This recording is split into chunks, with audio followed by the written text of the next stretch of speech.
So let's talk about what we just saw because I didn't see much. So since they didn't give us much plot line, let's go through. Heffa Marks. I think she is going to get close to Lisa Barlow to hurt Lisa Barlow. We all know Meredith Marks can hold a grudge better than Candy Burris because white women can never let things go. Candy at least had a financial reason to let things go, but I still feel like Candy has an axe to grind with Latasha and with Tamika. But now that she knows her 30,000 was stolen, her heart might have softened. However, I think that Meredith should be a friend of. I think that she is that perfect friend that knows everybody's business and is more than willing to get gutter and gully, because she will get gutter and gully, but in a corporate fashion. She's going to fix you with her company policy or calling the IRS. I think she had something to do with Jen's arrest. I do. She knows all the New York law scene. She had something to do with it. I believe she got her Phaedra Parks on. Now we have the new heifer, whatever her name is. She's great. Diana. It ain't Diana. I watched the episode last night. I only got 3 minutes of content out of it, so I'm going to try it again. Maybe sometimes you need a second watch, so I'm going to give these heifers another view. Another click and a view. I'll only do it for you.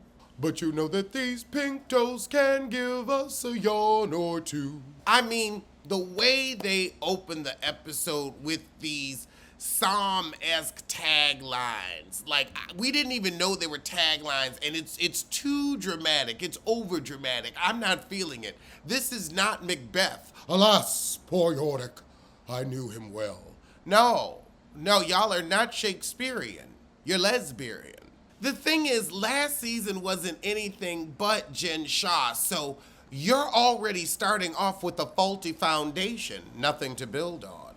I don't care about any of their drama, really. I feel like Whitney and Heather are gonna milk it, because, Whitney needs that coin. Meredith Marks is still trying to make twink marks happen, and I'm sorry, you got a boring little sissy on your hands. Although he did have his fashions out front before She by Sheen. Now, his fashions were also fast fashion, Fashion Nova-esque. How does he get a pass? It's not because he's white. It's because he's a child who was able to get a fashion line together. Yes, he used his mama money, but Sheree had Bob's and the shows. He ain't getting a housewife check. It's sad, but true. And we also did call it out. But when you've been a housewife for 15 seasons and She by Sheen is the best you can do, maybe this little boy outpaced you. He boring, but he got it done before you. He ain't really done nothing with it, but at least he tried. And again, he ain't a housewife. She by Sheree is a worldwide known brand name. She by Sheree should be doing something more than Sheen. But I'm tired of them opening the season with these cutaways from the middle of the season where it's a dramatic phone call, production's pushed out of the room, we can't believe something's happened. Let the story build naturally, and when that moment comes, it will make sense. You ain't gotta hook us, we're already watching. It's like a soap opera, we get it. There's a continuing story. You ain't ever gotta put it to be continued up. Heather got a new house that's as boring as her personality. Well, not boring, just bland. There's a space for bland. So Meredith congratulates Heather on her book, and Heather says, oh, I'm officially a hobnobber. No, you're someone that is hobnobbed with. Like, you are the successful one, so people would hobnob with you. Heather, this top looks off. Is this phony?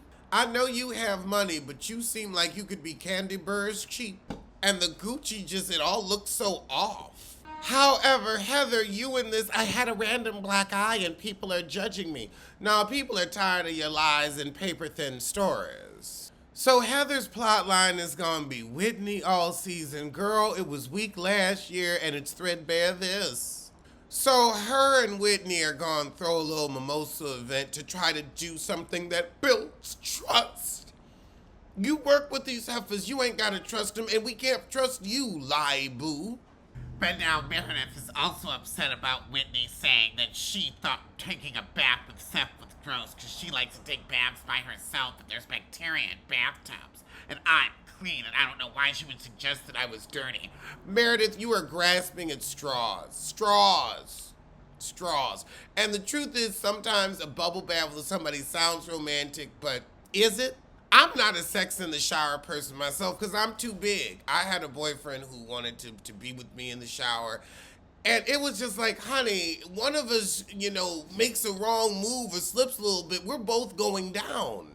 We got a whole lot of arm and leg. We need a rich people shower. But Meredith, you are grasping at straws because You never engage with the other ladies. so, again, another threadbare plot line. How much DNA is in her hot tub that she invites 75 people a week over to when she throws her little swinger swims? Yeah, I'm sure that hot tub's seen some D in and definitely some A. Wouldn't want to see that A. Keep that A to yourself. Keep that D and the N to yourself too. For once, there's the thought of a hot tub I don't want to get in. Meredith, really, you're starting the season off with, you don't come after my bathtub? You don't come after my bathtub. That's all you got. She's giving you a bathtub bully about your husband's pussy? I wouldn't get in the bath with a straight man, not a straight man, because they don't know how to clean that anus. There are men out here that have skid marks in their 40s. Meredith Marks is still friends with Mary. Can we all agree they just shoehorned this raccoon, because I still ain't forgiven her for what she said about black people in front of 7-Eleven. But she is kooky enough to be interesting. Little girl. You were a little girl when you met your step-grandfather who you married, since you want to bring up little girl. And you still are married to your step-grandfather.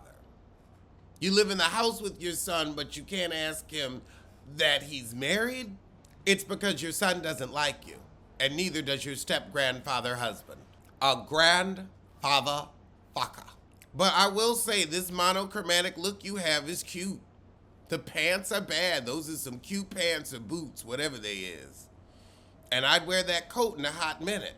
But Meredith, you are a bad actress because we can tell you don't know this woman, you don't talk to this woman, you ain't cool with this woman or her greasy wig.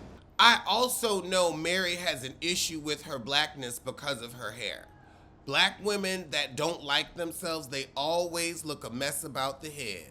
You're trying to give that wet look from years ago, it ain't working. Whenever it moves, it's stiff. A wig should never be stiff. Look like you gave that wig some Viagra and Cialis. It's stiff. Meredith has not spoken to Jen since she went into prison. And honestly, what do y'all expect them to do? Put money on her books? They don't want to be linked to that theft. But Mary, we don't want to hear about your burning butthole. That's probably your karma. So we have Heffa Harrington meeting with the new girl. So Lisa thinks Monica is her friend. Monica can't stand the heifer. I will say Monica is good old-fashioned shady. She's come on with preconceived notions about these heifers. She knows everybody, and she's got the dirt on Lisa Barlow's marriage.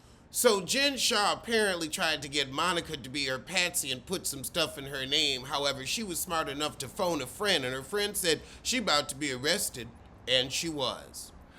I don't know how much resting on Jen Shaw's federal case is going to do for the show, but it is a loose end we can tie up. So you cheated on your husband, divorced him, then remarried him, and now you're divorcing him again. I can't wait to see this fool.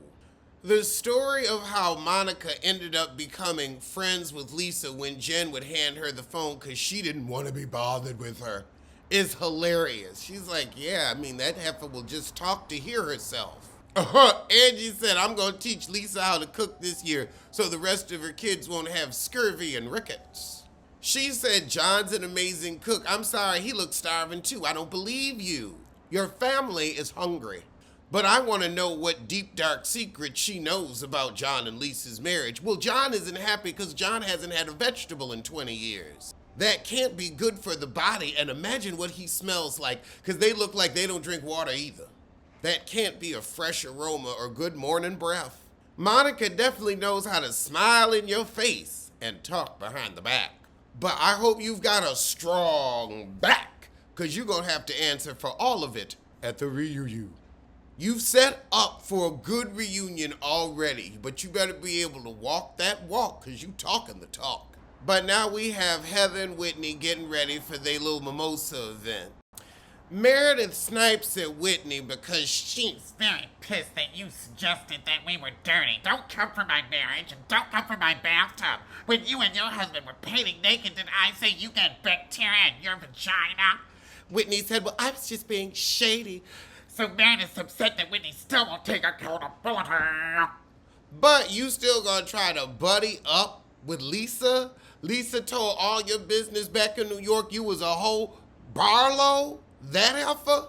I don't know why you're quick to forgive Lisa and give Lisa another chance, but you always want to be mad at Whitney, because it was a tired joke. Was it tired? Yes. Was it shady? Yes. But why are you so worried about what Whitney Rose says, since you're so much more intelligent and so much more cultured and so much more above her, since she's a little girl? Mary didn't participate in any of the events really, but said hi to everybody. She's just here for a check. She needs some legal money to launder. And also her son and her husband don't mess with her. Heather ain't really here for Angie Harrington, but they are able to keep it on the good foot. And that was the shit. So I'ma see you soon for something. But I'ma let you check out the video I did last night, and you can compare it to this. And I'ma see you soon for the interview with Sheree's designer, who won't stand for the theft or her lies. For her theft or her lies. So we open and Heather's freaking out because somebody betrayed her. And of course she's pushing the cameras out. Seriously, no. Okay, so they doing taglines like Psalms. This ain't it. This ain't it. I didn't even know they were taglines. Everybody seems pretty weak. I guess we'll find out more about them as the season goes on. Heather Gay, I can tell you fell for it because you always falling for shit.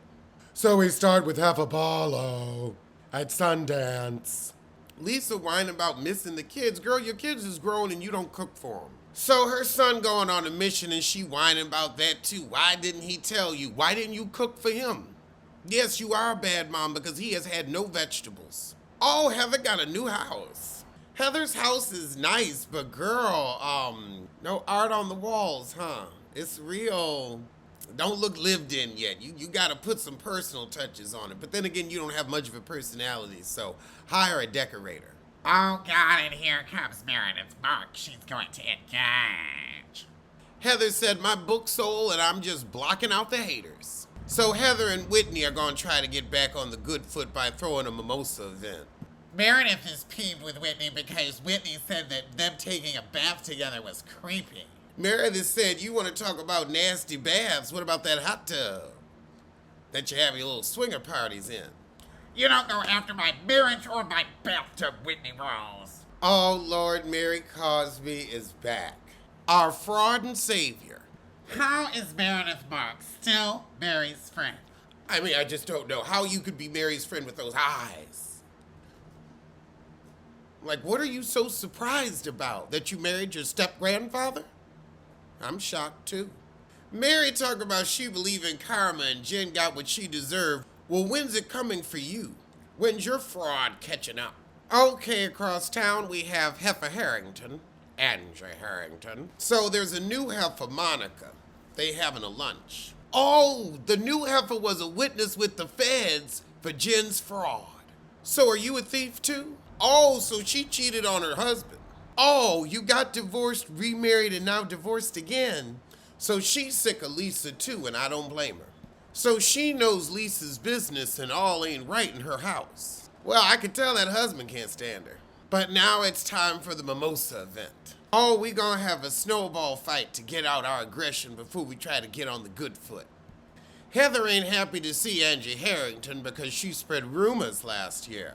So Meredith is going to try to find resolution with Lisa this season. And I don't know why. She called you everything but a child of God. I'd steer clear of that heifer. So now Meredith is going after Whitney for saying that she used to do Special K.